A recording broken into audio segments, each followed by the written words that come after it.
தொழில்நுட்பத்திலே ஒரு கொடிகட்டி பறக்கிற நாடாக சீனா காணப்படுகின்றது.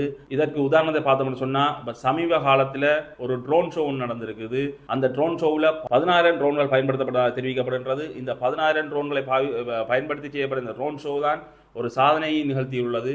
மிக கூடியளவான ட்ரோன்களை பயன்படுத்தி செய்யப்பட்ட ஒரு ட்ரோன் ஷோவாக தான் இது காணப்படுகின்றது. இதை நாங்கள் பார்த்தோம்னு சொன்னால், ஒரு களியாட்டத்துக்காகவோ இல்லாட்டி ஒரு பொழுதுபோக்குக்காகவோ சீனா 16,000 ட்ரோன்களை பயன்படுத்தி இந்த ஷோவை செய்திருந்தால் கூட பெல்லர்ஸ் அதாவது ஏனைய நாடுகள் எப்படி பார்க்கணும்னு சொன்னால், ஒரு களியாட்டத்துக்கு ஒரு என்டர்டைன்மெண்ட்டுக்காக செய்த ஷோவிலேயே 16,000 ட்ரோன்களை பயன்படுத்தும் சீனா தன்னுடைய போருக்காகவோ அல்லது வேறு எதாவது தேவைக்காகவோ, அதாவது இராணுவ நடவடிக்கைக்காக எத்தனை ஆயிரம் ட்ரோன்களை வைத்திருக்கும், எத்தனை ஆயிரம் ட்ரோன் தொழில்நுட்பம் உள்ள ஆயுதங்களை அதனை தயாரித்திருக்கும் என்பதே எல்லா நாட்டிற்குமே ஒரு தொழில்நுட்ப ரீதியில் சீனா ஒரு பயத்தை கொடுத்துருக்குது.